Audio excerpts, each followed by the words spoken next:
So one thing that I first brainstormed about was my understanding of literacy was always kind of reading and writing when I was, I guess, in primary school. One thing that I loved reading was like Magic Treehouse, Junie B. Jones. One way that I got practice in writing was poster boards, journals, flowcharts, worksheets. I remember working out of little workbooks.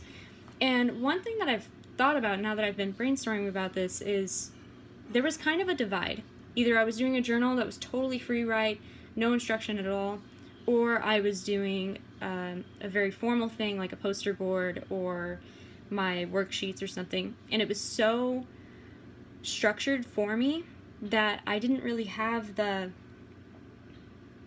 it wasn't really necessary for me to decide how things were structured. And I know primary school, they're supposed to teach you how to do those things so that later on you can do them.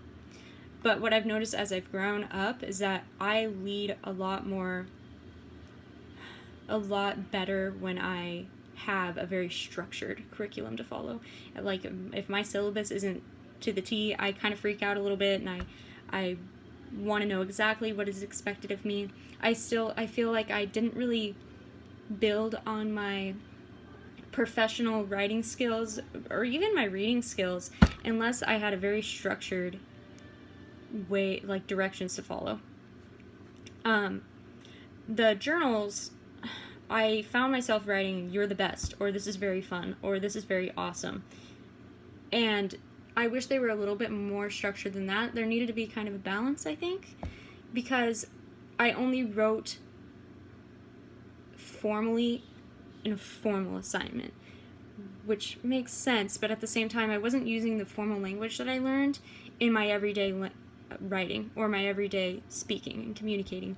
I didn't use it in my everyday reading, like Magic Treehouse. Yeah, it taught me a little bit about history, but then there I was reading Junie B. Jones, and the only reason I read it was because it was fun to read. I wasn't gaining any knowledge from it, of course. I don't think kids should be allowed to read Junie B. Jones. I don't know if they still do or not, but definitely didn't help me very much. But I did find these old journals, and I was reading through them, and like I said, I love my school. I have fun at that school. There's a lot of books in our class. I love my school. My school is the best school ever. And I kind of just repeated myself over and over again.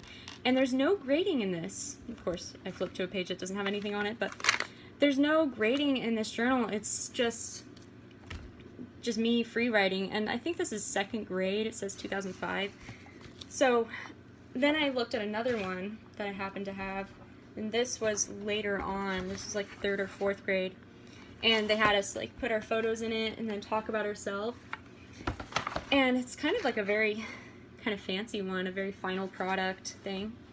And I have misspelling in here. My sentences are the same again. I like to write. I used the wrong write for my writing. And I like school. Recess is fun.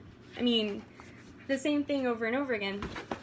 For me, literacy is building kids' communication skills, whether it's writing, reading, speaking. And I feel like, yes, I did a lot of writing, I did a lot of reading. I only spoke if I made a poster board and they made me present it. And even then, all I would do is point to the things, read them out loud, and then go sit in my seat. I didn't really build skills that I would actually use outside of the classroom. The only time I did was when I would play school with my little sisters, pretend that I was the teacher and they were the kids, and I would give them worksheets. And I guess that was my way to practice. I don't know. I separated being a kid and being an adult. I kind of made up this divide in my own mind, if that makes any sense at all. So as a child, my understanding of literacy would be reading and writing. As I've gotten older, I realized literacy it's everything. It's everything that we do. It's the way that we communicate. It's the way that we relay our knowledge.